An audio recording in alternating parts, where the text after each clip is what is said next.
I don't know to speak English, but I speak in French. Thank you very much.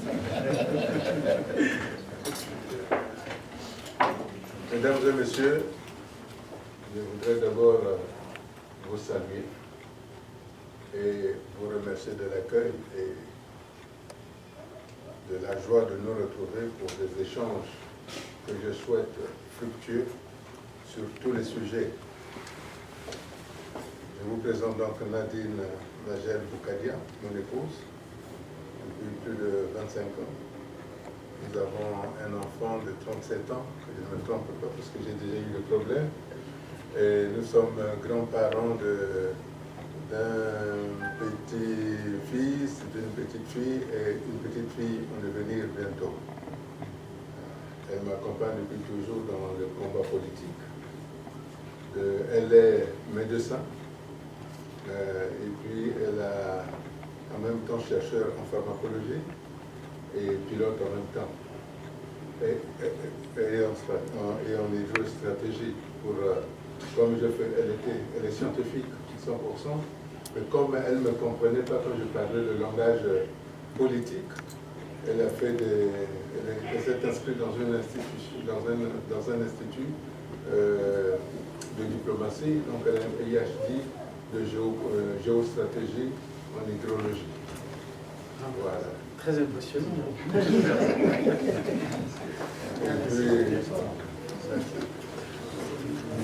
Et quant à moi, je suis né le 15 juin 1954 dans le district de Gomatese. Je suis l'aîné de 3 familles, de trois enfants. Mon père est encore vivant, ma mère est décédée.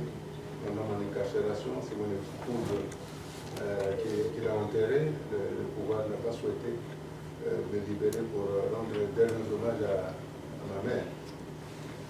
Et donc, mon petit frère avait été, le Benjamin avait été assassiné. Donc, ma soeur est encore en Brazzaville. Et donc, je suis avec vous pour parler du Congo. Nous sommes arrivés à Washington le 4 mars dernier pour des entretiens ici avec les autorités américaines.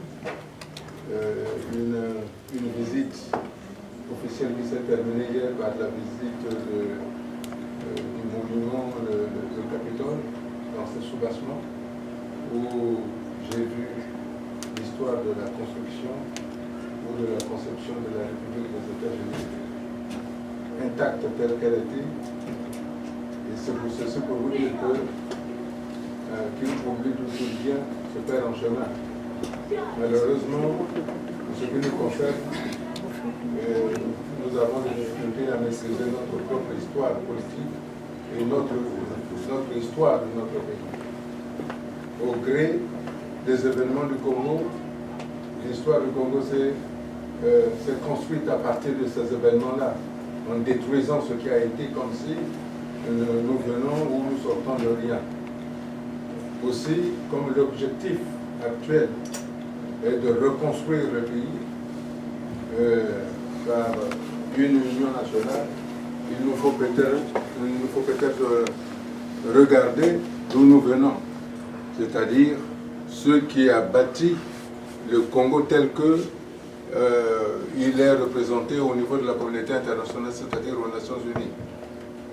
Notre Congo moderne a pris naissance, et c'est là le paradoxe, avec la déclaration de la République du Congo le 28 novembre 1958, avant d'être indépendant.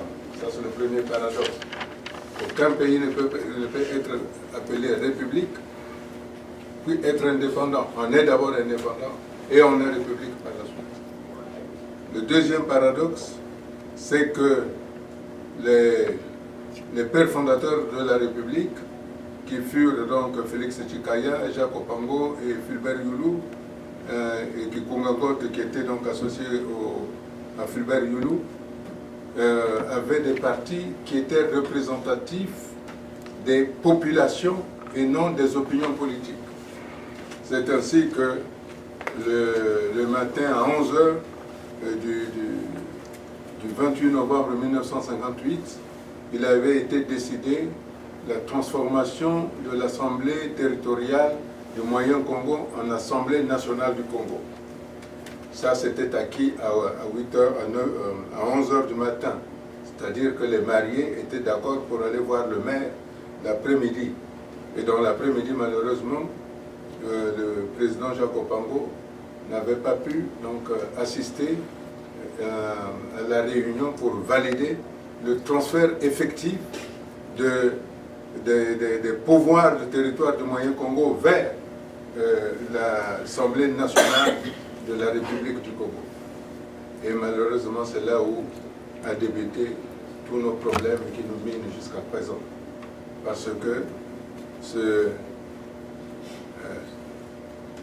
cette histoire n'a jamais été soldée dans les cœurs des gens.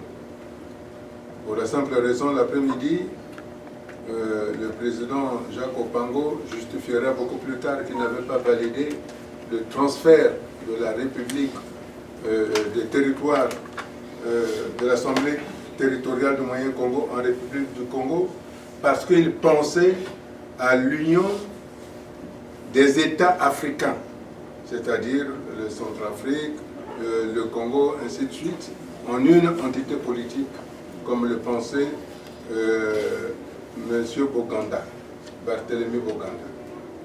Ce qui paraît un peu paradoxal, puisque c'était le matin à 11h qu'il aurait pu dire qu'il ne signerait pas ce transfert. Ce transfert, pour que la cérémonie de l'après-midi n'ait pas lieu. Il a validé le matin, mais l'après-midi, il s'est rétracté pour la simple raison qu'il avait vu qu'il ne serait pas président de la République, donc il avait préféré se retirer. Et c'est là où il y a eu le drame. Et lorsque le président Jacques Opango s'est retiré, il y a Ikungangote qui s'est retiré, et puis il y a les événements de 50.